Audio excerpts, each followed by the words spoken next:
Sufism में वे कि अपने आप में मिटा के दूसरे में जीना ये मुख्तसर और असी बाबे बुले शाह की गल कर रहे हैं मियाँ मोहम्मद बख्श सुल्तान बहु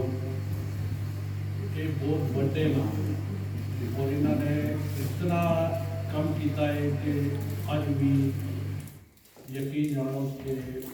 उन्होंने समझ नहीं तुसां दे कोल कितनियां डिग्रियां होण ते बड़ा मुश्किल काम है। सूफीज़म का बाबे बुल्ले शाह ने कुछ इस तरह कहा है कि चिट्टी चादर ला दे कुड़िए पहन फकीरां लोई चिट्टी चादर दाग लगी लोई दाग न जिस वे तुसी बहुत बन समझ के बड़े तकबर के नाल टुरदे हो चिट्टी चादर ला के उसनूं जरूर दाग लगता है तो बुल्ले शाह कहते लोई पा लै नीवा नीवा हो के टुर तो फिर तेनों कोई दाग नहीं लगेगा और यही सूफीज़म अच्छा वो चार चीज़ां मैं अपनी पंजाबी च लिखियां और तुसां नूं सुनाना चाहांगा।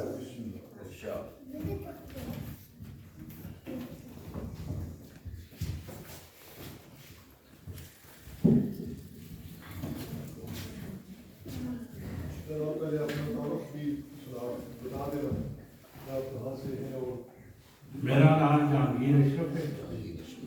इतने ही बर्मिंघम मैं उर्दू और पंजाबी में शायरी करने में मेरी 3 किताबों पब्लिश हो गई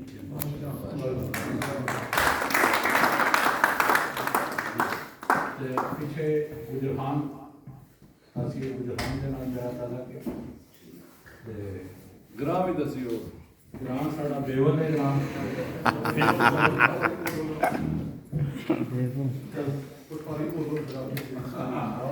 जरूर बोल सकता आप क्या लेकिन जलेबी बड़ी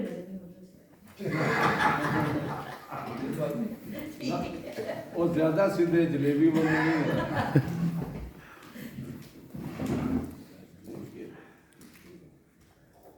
किस चीज दा तैनू मान किस चीज दा तैनू मान अपने आप नू तू पहचान किस चीज दा तैनू मान अपने आप नू तू पहचान खाली हाथी टुर गए ने सिकंदर दारा ते सुलेमान किस चीज दा तैनू मान अपने आप नू तू पहचान खाली हाथी टुर गए ने सिकंदर दारा ते सुलेमान दारा ईरान का सब तो बड़ा बादशाह है हज़रत सुलेमान अलैहिस्सलाम का जिक्र कुरान में अल्लाह ने बहुत बड़ी सल्तनत दी सिकंदर को तो सारे जानते हैं दुनिया पता है किस चीज का तेनू मान अपने आप को तू पहचान खाली हाथी टुर के ने सिकंदर दारा ते सुलेमान लोकां दा हक भी खावें लोकां दा हक भी खावें फिर भी उच्चा ना धरावें थोड़ा शर्म ते कर महान किस चीज दा तेनू मान नफरत वाली तू ऐनक तोड़ आपस विच तू बदियां नू जोड़ नफरत वाली तू ऐनक तोड़ आपस विच बंदियां नू जोड़ बंदा बन न बन शैतान किस चीज दा तैनू मान बंदियां नू ना कर तकसीम बंदियां नू ना कर तकसीम इंसानां दी तू कर तकरीम बंदियां नू ना कर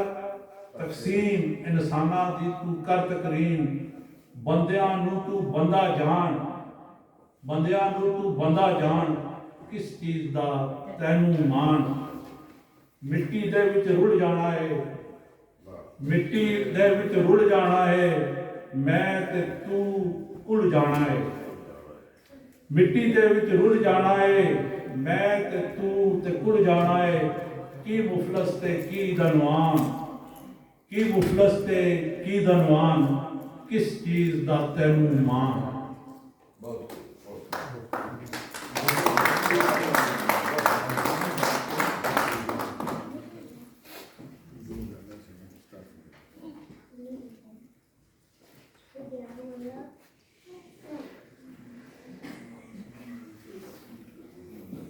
लम्मियां राहां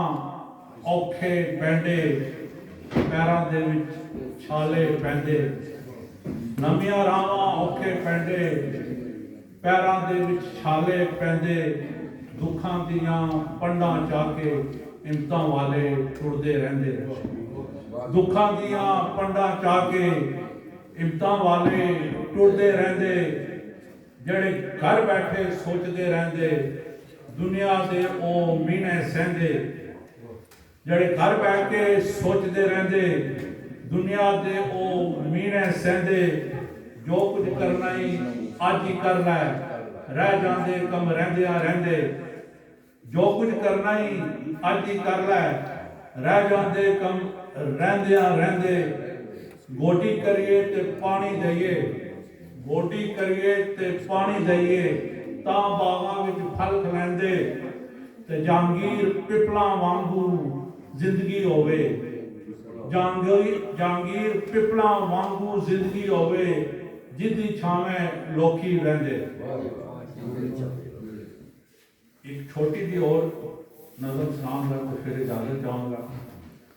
ਕਿ ਹਰ ਵੇਲੇ ਮੈਂ ਸੋਚਦਾ ਰਹਿੰਦਾ, ਹਰ ਵੇਲੇ ਮੈਂ ਸੋਚਦਾ ਰਹਿੰਦਾ,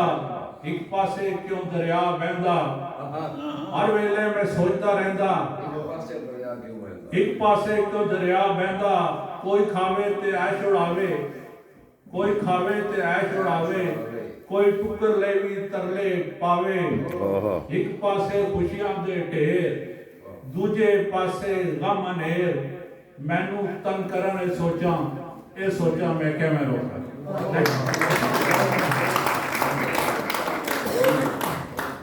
Mashallah, beautiful. Thank you.